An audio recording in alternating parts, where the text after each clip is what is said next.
The Man Who Pranced Like a Horse. In the great city of Benares, there lived a wise and kind king named Brahmadatta. His most trusted advisor was a tall, earnest priest called Ruhaka. Ruhaka was learned and respected, but he had one small problem: he believed almost anything anyone told him. One day, the king gave Ruhaka a magnificent gift, a beautiful chestnut horse decorated with the finest red and gold silk trappings, a jeweled bridle, and golden bells that jingled with every step. It was the most splendid horse in all of Benares. Ruhaka rode his new horse proudly through the streets of Benares. People stopped and stared in admiration. "What a magnificent horse," they cried. "Look at those beautiful trappings. What a sight." Ruhaka beamed with pride and rode home bursting with excitement to tell his wife Mala all about it. At home, Ruhaka told his wife excitedly, "Everyone was amazed by how beautiful I looked on the horse." Mala, who loved playing tricks, smiled slyly. "Oh dear husband," she said sweetly, "they weren't admiring you, they were admiring the horse's decorations. If you wore those fancy trappings, people would admire you even more." Ruhaka thought about it and his eyes grew wide. "What a brilliant idea," he said. So the silly priest took off the horse's beautiful red and gold silk coverings, the jeweled bridle, and the golden bells. He put them all on himself. He wrapped the silk around his body, tied the bridle on his head, and hung the bells from his belt. Then Ruhaka marched out into the busy streets of Benares, prancing and high-stepping just like a horse. He lifted his knees high, tossed his head, and jingled his golden bells with every step. The people of Benares couldn't believe their eyes. They stopped, pointed, and burst into laughter. "Look at the priest. He thinks he's a horse," they howled. The news reached King Brahmadatta, who hurried to the street. When he saw his respected priest prancing in horse decorations, even the wise king couldn't help but laugh. "Ruhaka, what has happened to your mind?" the king asked, wiping tears of laughter from his eyes. "Why are you dressed like a horse?" Ruhaka suddenly realized how foolish he looked. His face turned bright red with embarrassment. He quickly tore off the horse trappings and rushed home, furious at his wife for giving him such terrible advice. But when he got home, Mala had already run to the palace for protection. At the palace, King Brahmadatta calmed Ruhaka down. "My dear priest," the king said gently, "your wife played a trick on you. But the real lesson is this: always think for yourself before you act.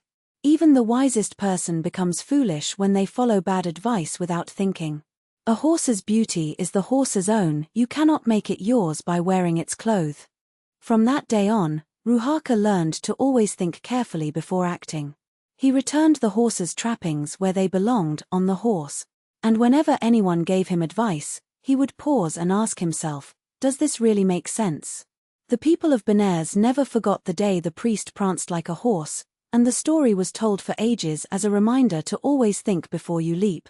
Moral: always think for yourself before you act. Even the wisest person becomes foolish when they follow bad advice without thinking. The Hermit and the Snake. High in the beautiful Himalayan mountains, surrounded by misty peaks and ancient forests, there was a peaceful hermitage. Here, a wise old teacher lived with his many students. They spent their days studying, meditating, and learning about the wonders of nature. The old teacher loved all his students like his own children, and he taught them to be kind, patient, and above all, to listen carefully to good advice. Among the students was a young man with the kindest heart of all. One day, while walking through the forest, he found a tiny baby snake with beautiful green and gold scales. "Oh, you poor little thing," he whispered, gently picking it up. "You must be lost and scared. I will take care of you." He placed the little snake inside a hollow bamboo tube and carried it back to the hermitage, feeding it milk and scraps of food every day. The wise teacher soon noticed the young student's secret pet. He called the young man to him and spoke gently but firmly. "My dear student, I must warn you. A snake is a wild creature. No matter how much you love it, a viper's nature cannot be changed by kindness alone. It will always be dangerous. Please, let it go back to the forest where it belongs." The old teacher's eyes were full of concern as he spoke these words. But the young student shook his head stubbornly. "Please, master, you don't understand," he said. This snake is different. I raised it from a baby. It knows me and loves me. It would never hurt me, I am like its father." He hugged the bamboo tube close to his chest. The wise teacher sighed sadly. He had given his warning. He could only hope his student would see the truth before it was too late. As the days passed, the snake grew bigger and bigger inside its bamboo home. One morning, the wise teacher announced that all the students would go deep into the forest to gather fruits and berries. They would be away for several days. The young student carefully placed extra food and water beside his bamboo tube. "Don't worry, my little friend," he whispered to the snake. "I'll be back soon to take care of you." Then he set off with the others into the forest. Several days later, the students returned from their journey. The young student rushed eagerly to his bamboo tube, excited to see his beloved snake again. "I'm back, my friend. You must be so hungry," he said happily, reaching his hand inside the tube without a second thought. But the snake had been trapped in the dark tube for days without enough food. It was hungry, frightened, and angry. In a flash, the snake struck. It bit the young student's hand with its sharp fangs. The student cried out in pain and stumbled backward, staring at his hand in shock. The wise teacher rushed to his side immediately, using healing herbs to draw out the venom. "I'm sorry, master," the young man whispered weakly as the other students gathered around. "You were right. I should have listened to you." The teacher held his student's hand gently and said, "You are brave, but bravery without wisdom is not enough." Thanks to the wise teacher's quick healing, the young student recovered. As he rested, the teacher spoke to all his students. "Love is a wonderful thing, my children, but it must be guided by wisdom. When someone who cares about you gives you advice, listen carefully, even if you don't want to hear it. A wild creature follows its own nature, and all the love in the world cannot change that. True wisdom is knowing when to hold on and when to let go." The students bowed their heads, and from that day forward, they always listened to their teacher's wise words. Moral: always listen to wise advice, for love without wisdom can lead to harm. The scholar who forgot his wisdom. In the ancient city of Benares, there lived a great teacher named Bodhi. He ran a school under a magnificent banyan tree where students came from far and wide to learn the sacred verses. His most brilliant student was a young man named Devala, who had a mind as sharp as a diamond. Devala could memorize hundreds of sacred verses perfectly. He could recite them forward and backward without a single mistake. "You have learned everything I can teach you," said Bodhi proudly. "Your mind is like a calm, clear lake, every verse shines through like a jewel on the bottom." The time came for Devala to leave the school and start his own life. He married a kind woman named Sita and settled in a busy village. Soon they had a baby, and Devala's life became filled with new responsibilities: a home to manage, bills to pay, and a family to feed. Months passed, and something strange began to happen. Devala started to forget his sacred verses. At first it was just a word here and there. Then entire lines vanished from his memory.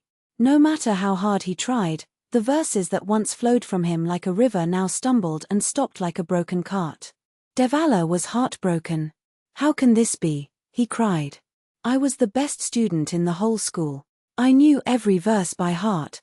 Worried and ashamed, he decided to visit his old teacher Bodhi, hoping the wise man could help him understand what had gone wrong. Old Bodhi welcomed his former student with open arms. "Tell me, Devala, what troubles you?" Devala hung his head. "Master, I have forgotten everything you taught me. My mind feels cloudy and confused.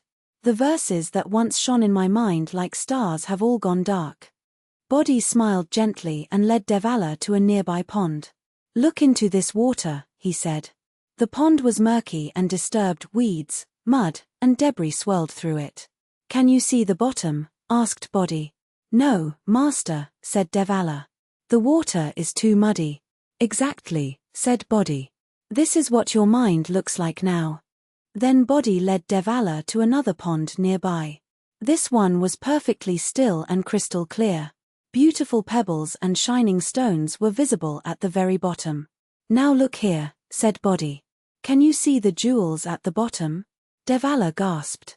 "Yes, master." Every stone is perfectly clear. Body nodded.